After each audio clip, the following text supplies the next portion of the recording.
क्या आप लोग खांसी से परेशान हैं? आप पुरानी से पुरानी खांसी को भी आयुर्वेद के द्वारा ठीक कर सकते हैं। हम देसी नुस्खों के द्वारा हम अपनी खांसी को ठीक कर सकते हैं। आप एक प्याज लीजिए, उस प्याज को आप भून करके उसका छिलका उतारिए, उसकी चटनी बनाइए। उस चटनी के अंदर आप काली मिर्च का प्रयोग करके उसको बार बार खाइए। आप देखेंगे कि 4 या 5 दिन के अंदर आपकी खांसी गायब हो जाएगी। और आप दूसरा नुस्खा भी ले सकते हैं इससे।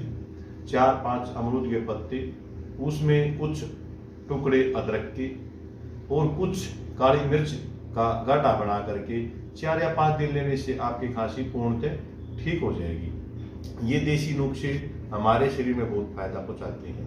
अगर आपको हमारी वीडियो पसंद आए तो आप इन्हें लाइक कीजिए और शेयर कीजिए और ज़्यादा से ज़्यादा लोगों तक पहुँचाइए ताकि इनका वो फायदा उठा सकें। मैं डॉक्टर परवीन शर्मा, नांगलोई यशस्वी वेलनेस से, दिल्ली से।